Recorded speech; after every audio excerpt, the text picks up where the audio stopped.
PSIS Semarang membangun serangan seperti ini. Haikal, Fredian, Dedik akan menekan tentunya. Diarra akan turun mendekat ke posisi 2 CB dari PSIS Semarang.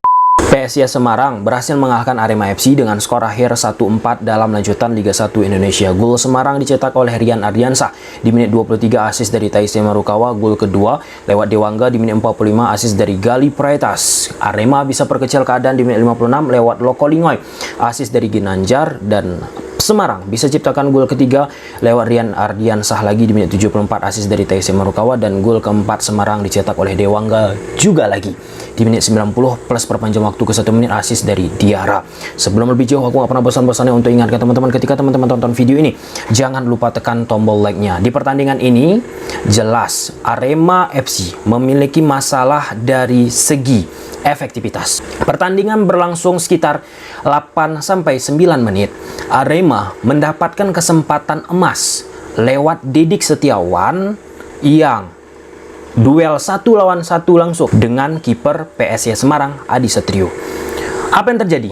Dedik Setiawan gak mampu mengkonversi hal tersebut untuk menjadi gol. Nah, kalau kita bicara dunia sepak bola, teman-teman, gol cepat akan mempengaruhi tim yang tertinggal. Di saat Arema FC tidak mampu memanfaatkan hal tersebut, malah Arema FC kecolongan akibat efektivitasnya permainan dari PSIS Semarang. Berdasarkan lapangbola.com, Arema FC mampu menciptakan on target 7 kali, tapi hanya bisa menciptakan 1 gol. Sedangkan PSIS Semarang bisa ciptakan 5 on target dan mampu menciptakan 4 gol.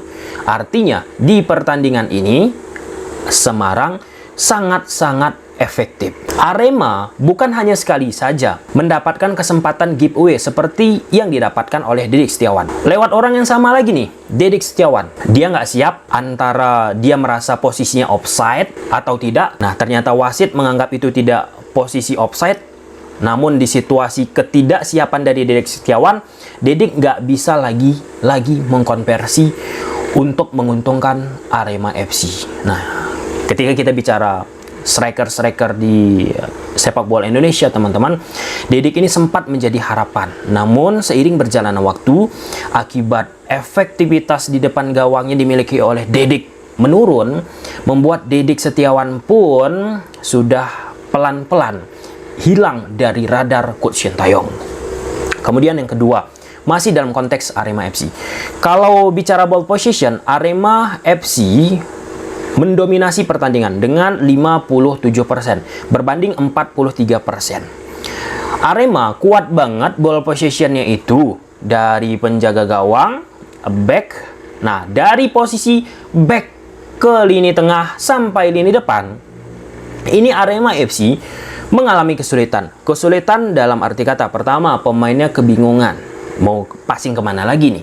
Udah lewat middle third, daerah tengah, itu Arema FC kebingungan. Kemudian yang kedua, passing-passing yang dilakukan oleh Arema FC ketika sudah berada di middle third menuju ke final third tidak begitu akurat. Sehingga permainan yang sebenarnya oke sih, beberapa touch yang dilakukan oleh Arema FC di beberapa sisi, teman-teman, ada juga beberapa alur pola yang dimainkan oleh Arema berjalan di atas lapangan, tapi yang membedakan lagi efektivitas.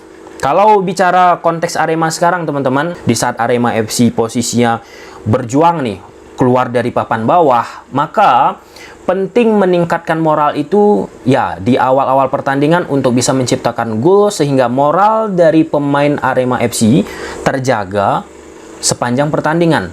Jika Arema FC pemain-pemain depannya tidak efektif, maka itu akan mempengaruhi pemain-pemain Arema yang ada di atas lapangan. Contoh sederhana, teman-teman. Kalau kita bicara penjaga gawang, kalau penjaga gawangnya oke, confidence di atas lapangan, memberikan shape-shape yang sangat-sangat mumpuni, itu akan mempengaruhi loh pemain belakang, pemain tengah, sampai pemain depan. Nah, ini kita balik nih. Jika pemain depan diberi suplai yang bagus, mendapatkan kesempatan, bahkan ini dikasih hadiah oleh pemain Semarang, Siha kalau aku tidak salah, passingnya tidak prima, teman-teman. Di situ Arema FC nggak bisa memanfaatkannya dan mempengaruhi nih permainan dari Arema FC. Aku bukan katakan Arema FC juga jelek teman-teman, dengan gaya permainan yang aku sebutkan tadi, beberapa kali 1-2 sentuhan, itu berhasil loh membongkar defending 4-4-2 yang dibangun oleh PSIS Semarang. Nah, masuk nih poin ketiga. Bisa aku katakan, ketika kita bicara PSIS Semarang di pertandingan menghadapi Arema ini aja teman-teman ya, dari sisi build up itu rapi banget loh.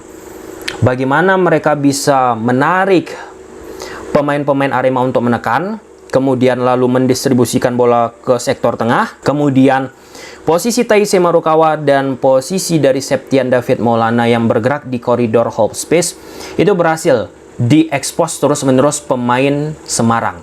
Dan lini tengah dari Arema FC, double pivot mereka kan ada Jayus Haryono dan Arkan Fikri. Dua pemain ini pada saat build up dilakukan Semarang, mereka ke distract ke posisinya double pivot yang dimiliki Semarang, yaitu Dewangga dan Diarra. Double pivot dari Semarang ini pada pas build up kan mereka akan dekat ke dua pemain belakang dari Semarang. Ada siapa? Wahyu Pras sama Siha. Nah, jadi menarik nih, compact defense atau penjarak antar lini pemain Arema untuk bergerak ke depan. Nah, pada saat double pivot Arema bergerak ke depan mendekat ke posisi dari Diarra dan Dewangga teman-teman, disitulah di area dari Taisei Marukawa dan posisi dari Septian David Maulana yang bermain sebagai false nine, sangat cair, dinamis. Pemain-pemain Semarang di area depan menciptakan banyak ruang, dan lewat pergerakan Taisei dan Septian David Maulana, endingnya lewat beberapa passing yang dilakukan, yang ujung awalnya teman-teman, bukan ujung awalnya, yang awalnya masuk ke daerah final third lewat Taisei ataupun Septian, itu mampu mempengaruhi permainan Semarang dan efektif banget di depan gawang. Wah, ini salah satu pertandingan yang spesial aku lihat PSIS Semarang. Rapi banget, bukan hanya lagi mengandalkan diagonal ke sayap kiri ataupun sayap kanan, tetapi varian-varian build up yang dilakukan oleh Semarang memberi warna baru bagi Semarang dengan tidak meninggalkan esensial permainan ataupun build up ala Brighton yang dimainkan oleh pelatih PSIS Semarang. Oke, kita lihat dulu menggunakan grafis tactical. Di atas kertas, Arema FC gunakan pola 1-4-4-2. Di belakang ada Julian, 4 back Alfariji, kemudian Julian Guevares, Charles Almeida, Syarif. Ini Julian Garcia ya, bedakan Julian Guevares sama Julian Garcia. Double pivot ada Arkan, Jayus, kemudian sayap kanan ada Samuel, sayap kiri ada Dendi. Di depan Dedik sama Gilbert. Gilbert beberapa kali coba diberi umpan daerah, dia lambat banget pergerakannya teman-teman, sehingga duel 1 lawan 1 untuk bisa mengalahkan 4 pemain belakang Semarang tidak begitu efektif. Kemudian PSIS Semarang gunakan pola 1-4-2-3-1. Ketika tanpa bola, Semarang pun berubah polanya menjadi 1-4-4-2. Di belakang ada Adi, 4 back ada Fredian, Wahyu, Shiha, Haikal. Fredian ini pun cukup oke.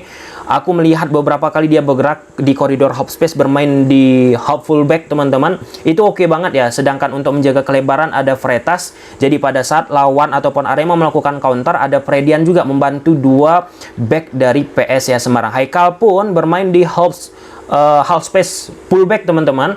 Di situ dia juga naik turun. Dan ya, ciri khas dari PSIS Semarang ketika mereka melakukan attacking, fullback kanan, fullback kiri nggak terlalu liar bergerak overlap ke depan, tapi mereka juga menjaga depth, bermain lebih ke dalam teman-teman untuk mengantisipasi counter.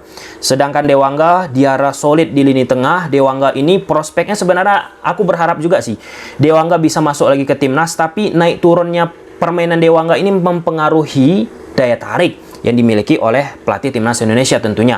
Kemudian Fretas di sisi kelebaran berhasil disulitkan lah ya oleh Alfariji lewat duel 1 lawan 1-nya, sehingga akselerasi yang dimiliki oleh Fretas pun tidak begitu mempesona. Ya, walaupun ada beberapa kali yang ia lakukan. Rian gokil, kemudian Taisei Marukawa, dan di depan ada false nine Septian David Maulana. Sangat dinamis pergerakan mereka. Nah, Arema FC ketika mereka tanpa bola dan PSIS Semarang membangun serangan seperti ini, Haikal, Fredian, Dedik akan menekan tentunya, Diarra akan turun mendekat ke posisi 2 CB dari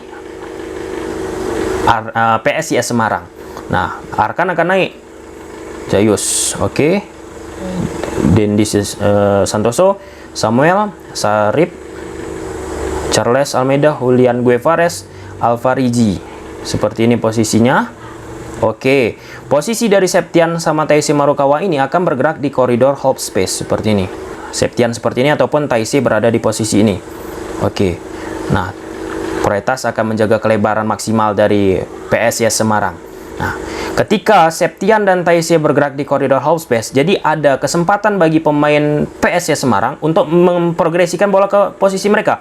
Karena jalur passing dari posisi Wahyu ke Taisei ini kan nggak ada yang memberikan cover shadow ataupun menutup jalur passingnya. Karena posisi Arkan dan Jayus mengantisipasi pergerakan Dewangga ataupun Diarra. Contoh seperti ini lewat Wahyu dari Wahyu ke Fredian ke posisi Taisei, atau Wahyu ke posisi Taisei, atau dari posisi Siha ke Diarra atau Siha ke posisi Septian. Itu terus direpetisi. Selain daripada permainan diagonal lewat Fredian di posisi kanan permainan Semarang, tentu pemain Arema FC pun ke-trigger ke posisi kanan permainan Semarang, kemudian lalu melakukan diagonal pass ke posisi Rian yang mempunyai kecepatan, atau Taisei yang melakukan hybrid ke posisi sebelah kiri, ataupun Septian lagi bergerak ke posisi sebelah kanan.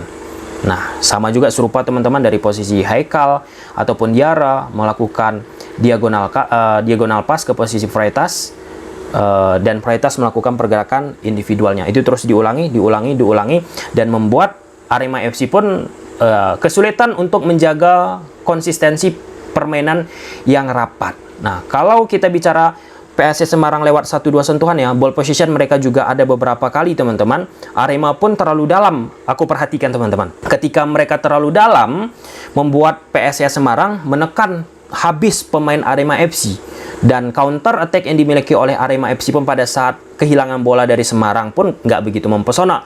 Yang kedua pun nggak banyak kesalahan-kesalahan dilakukan oleh Semarang.